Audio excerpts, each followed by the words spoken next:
you like my channel, subscribe, press bell icon, like and comment. Platelets के बारे में discuss करेंगे। क्या होती हैं प्लेटलेट्स? प्लेटलेट्स हमारे ब्लड में पाई जाती हैं। जो हमने 3 टाइप्स की कोशिकाएं पढ़ी, WBC, RBC और प्लेटलेट्स। आज हम पढ़ेंगे प्लेटलेट्स के बारे में। प्लेटलेट्स क्या होती हैं? ये रक्त कणिका या बिंबाणु होते हैं। रक्त के बिंबाणु होते हैं, इसको हम कह देते हैं रक्त कणिका, रक्त पट्टिकाणु या रक्त बिंबाणु। कैसे, इनका क्या कार्य होता है? प्लेटलेट्स का निर्माण होता है अस्थि मज्जा में। कहाँ होता है प्लेटलेट्स का निर्माण? अस्थि मज्जा में होता है।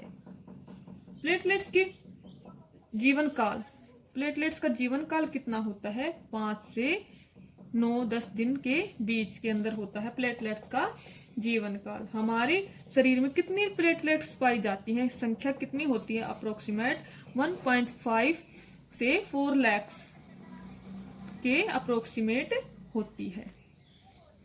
ठीक है, प्लेटलेट्स की संख्या। अब क्या आता है कि जो प्लेटलेट्स का कार्य क्या होता है? प्लेटलेट्स का कार्य होता है हमारे शरीर में रक्त का थक्का जमाना। रक्त का थक्का जमाना, रक्त का थक्का जमाने में फाइब्रोनोजिन सहायक होता है। फाइब्रोनोजिन किसके कारण रक्त का थक्का जमता है? फाइब्रोनोजिन के कारण हमारे शरीर का रक्त का थक्का जमता है। जब भी हमारे शरीर में कहीं भी कट हो जाता है तो ब्लड निकलने लगता है। उस ब्लड को हम ऐसे दबाते हैं उंगली को, जैसे हमारी उंगली में चोट लग गई, उसको ऐसे दबाएंगे तो कुछ देर बाद हमारे उंगली से ब्लड आना बंद हो जाता है। वो किसके कारण हुआ? क्योंकि फाइब्रोनोजिन के कारण वो उसका रक्त की थक्का जम गया, इसके कारण। और ये कहाँ पाया जाता है? हमारे प्लेटलेट्स के अंदर पाया जाता है फाइब्रोनोजिन। ये हमारे रक्त का थक्का जमाने में सहायक होता है।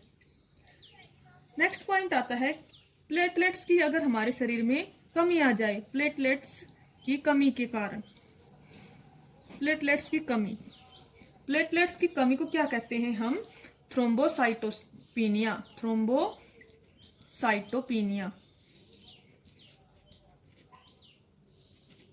थ्रोम्बोसाइटोपिनिया। प्लेटलेट्स की कमी कब आ जाती है? जब हमारे शरीर में कोई भी बीमारी हो जाए, जैसे डेंगू फीवर में हमारे शरीर में सबसे ज्यादा प्लेटलेट्स की कमी आ जाती है, तो उसको हम बोलते हैं, प्लेटलेट्स की कमी को कहते हैं थ्रोम्बोसाइटोपिनिया। ठीक है, प्लेटलेट्स का निर्माण कहाँ होता है? अस्थि मज्जा में। ये लाल रंग के कणिका या रक्त बिंबाणु भी कहते हैं। नेक्स्ट पॉइंट हम डिस्कस करेंगे कि रक्त का कार्य, कि हमारे शरीर में जो ब्लड होता है उसका क्या कार्य होता है। कि हमने स्टडी किया था कि रक्त एक तरल संयोजी ऊतक है जो हमारे शरीर में बहुत ही इंपॉर्टेंट रोल निभाता है। क्या कार्य होते हैं हमारे शरीर के अंदर ब्लड के? यह क्या करता है कि ये वेस्ट पदार्थों को, यानी कि व्यर्थ पदार्थों को उत्सर्जन अंग तक ले जाता है। उत्सर्जन अंगों तक ले जाते हैं, तक ले जाता है कौन? ब्लड। नेक्स्ट पॉइंट आता है कि कोशिकाओं के नष्ट होने पर उनकी मरम्मत कौन करता है? नेक्स्ट पॉइंट है कोशिकाएं जो नष्ट हो जाती हैं उनकी पुनः मरम्मत करना। उनकी पुनः मरम्मत करना, ये होता है हमारे ब्लड का कार्य, कि व्यर्थ पदार्थों को उत्सर्जन अंगों तक ले जाना, और जो कोशिकाएं इस क्रिया के दौरान जो नष्ट हो जाती है उनकी पुनः मरम्मत करता है ब्लड। और मृत कोशिकाओं को पलिहा या यकृत तक पहुंचाना। वो जो कोशिकाएं डैमेज हो जाती हैं, जो खत्म हो जाती हैं, उनको कहाँ तक पहुंचाता है? पलिहा या यकृत तक पहुंचाना ही ब्लड का कार्य है। नेक्स्ट पॉइंट है कि रक्त शरीर के ताप को भी, रक्त क्या करता है? रक्त शरीर के ताप को, यानी कि हमारी बॉडी के टेम्परेचर को नियंत्रण करता है। रक्त शरीर के तापमान को नियंत्रित करता है। नेक्स्ट पॉइंट आता है कि रक्त जो सबसे इंपॉर्टेंट कार्य होता है कि रक्त ऑक्सीजन को हीमोग्लोबिन के रूप में ऊतकों तक और ऑक्सीजन को ले जाता है। कि हीमोग्लोबिन के रूप में ऊतकों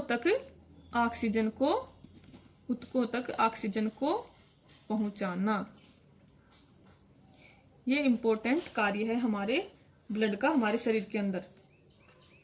नेक्स्ट है कि शरीर में पीएच वैल्यू को बनाए रखना, पीएच को नियंत्रण करना, कि जो हमारे शरीर में जो पीएच वैल्यू होती है वो हमारा ब्लड ही संतुलित करता है। कैसे? जो शरीर में पीएच है, जल व आयनों का संतुलन भी कौन करता है? रक्त।